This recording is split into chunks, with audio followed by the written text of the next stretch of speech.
Welcome back. Question for you. What happened to Jeb Bush? Before the 2016 race began, Jeb was the smart money favorite to win the GOP nomination. He had the money, he had the name, he had institutional support. But now he's 12 points or more down in most polls to Trump. And now he's doing what underdogs do, attacking the top candidate, in this case, Donald Trump. But even that's not going that well. At the border, Jeb talked about so-called anchor babies. And then he claimed he was talking about Asian Americans, not Hispanics. That got Asians upset. And even Jeb's help might hurt. On September 10th, Jeb's brother, former President George W. Bush, headlining a fundraiser for Jeb in New York on 9/10, the day before 9/11. I don't think that Jeb Bush has had either a very good start to his campaign or he's not the guy we thought he was going to be or a lot of voters thought he was going to be. It seems like he's very quiet and a little meek compared to other Bushes. And I just wonder if people's expectations aren't matching what they had going in. Look, I think that every time Jeb answers a question, and no one's ever going to answer them perfectly, right? You know, you say things that kind of get twisted, maybe you missay something, et cetera. But on every issue, whether it's been education, whether it's been the environment, whether it's been on immigration, he sounds like an adult. He is an adult. He was a two-term governor of Florida. He's a policy wonk at heart, right? He's written books, et cetera. We have the Trump phenomenon. I think Jeb Bush has done very well, and quite frankly, as a Republican, I would be very, very proud. He would not embarrass my party at all. He's got a terrific resume, and I understand that he was a very good governor, but look, I was in Texas when Rick Perry was governor, and I thought he was going to be a gangbusters presidential candidate, and he laid an egg 4 years ago. Sometimes you just don't answer the bell the right way. Campaigns, especially primaries, about expectations of managing them. Mm-hmm. So if you expect to come in fifth and you come in second, you're a rock star. Right. You're coming below where you expected, you're gone.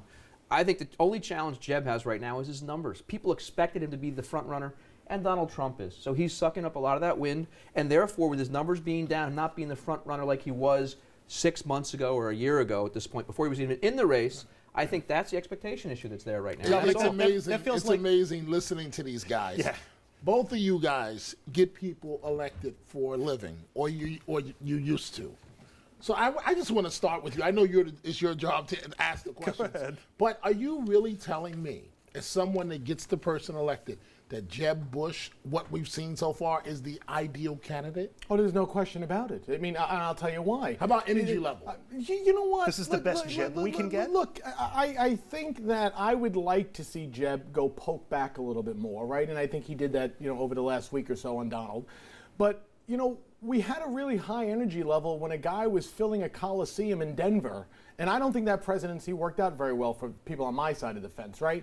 I want an adult who I think I can trust and I believe knows the issues, and I can ask him any question there is, like a George Pataki, like a John Kasich, like a Jeb Bush, and I'd be very happy with that. I don't need them ranting and raving like Donald Trump and screaming and calling people names. I need an adult in the White House. But Tom, the guy who filled the stadium in Denver won the election. Right, actually, he won 2 of them. Right. Jeb's not there yet. I mean, it's like the answer I'm getting is the Knicks would be doing a lot better. It's just that they're not scoring enough points right now.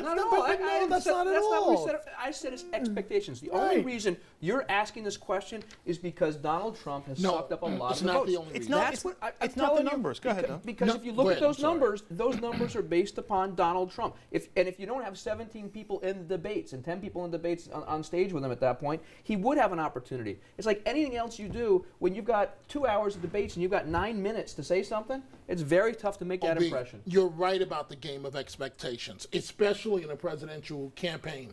But this guy seems like he needs a B12 shot or something that is Jeb Bush. He's down soft. He's down soft. So who in the debate outside of Donald Trump was energetic and boisterous and yelling and screaming? I'm not a fan on a personal level of Rubio, but at least he sounds intelligent and ready to go. Okay, I think Jeb Bush sounds intelligent, but let me ask you a question.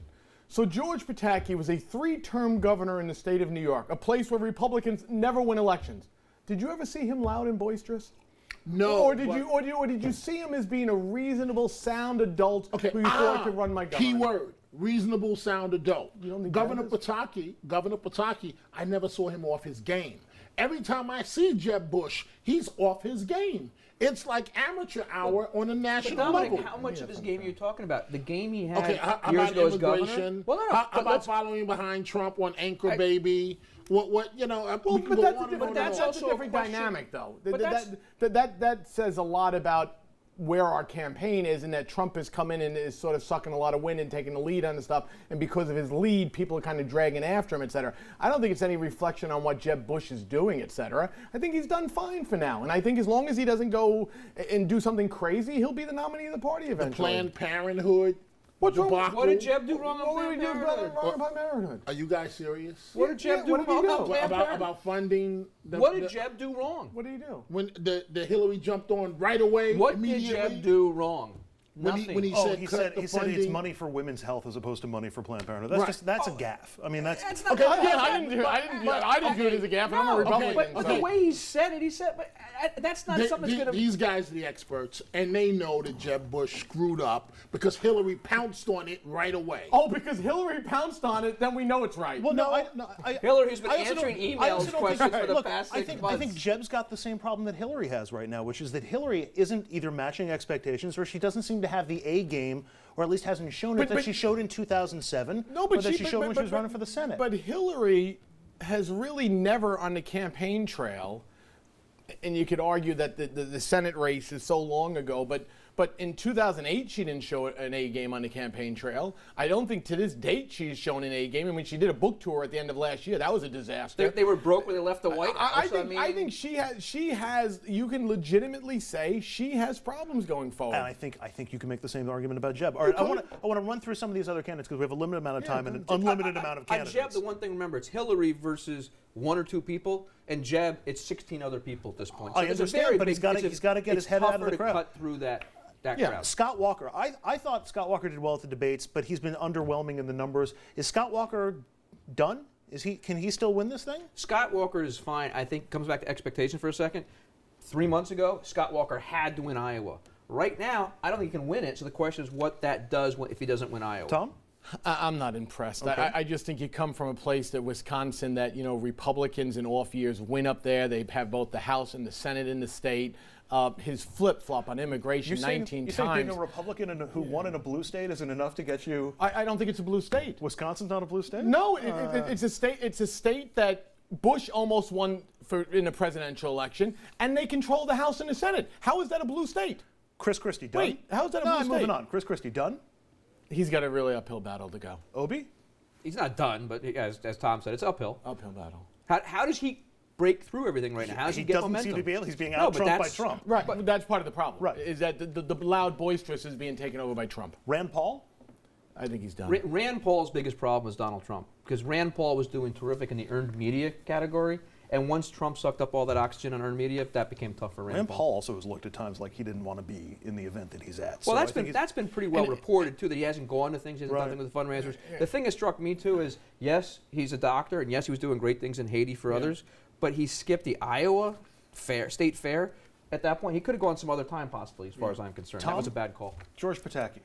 Well, look, look, it's just a tough go when you're not raising the money and look, I will only say this about George Pataki, right? Every single appearance, whether it's been on CNN, whether it's been on Fox, wherever it's been, he has been phenomenal. And so, that's all I can really say. I mean, it's just that there are guys like that need to have their moment, and maybe his moment will come. I'd put him on stage with anybody one-on-one. George has been an adult in the room, one of a few in this race at this point. If he continues that, the question for George, frankly, if you look at the fundraising side, is can he raise enough money and live off the But land at this point? he can't even seem to be. He can't get elevated from the second debate. No question. Bracket. okay. I mean, No, Kasich and Fiorina look like they got a lot more bump out of it. No question about But also, it. Kasich Carly's the only woman, which gives her an opportunity to do things that other men In can't. case he's Yeah, the governor right now. attack And, Hillary. and current governor of Ohio is something right now, and he got in the race much later than the others did before that debate. All right, you've heard from Tom and from Obi and from Dominic and from me. Now we want to hear from you. Who surprised you in the Republican race for the White House?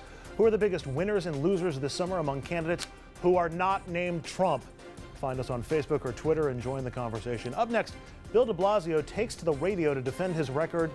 I'm not even going to pretend this panel is going to help the mayor, so I'll just let them spout off, and we'll talk about some other city-related issues as well. Stay with us.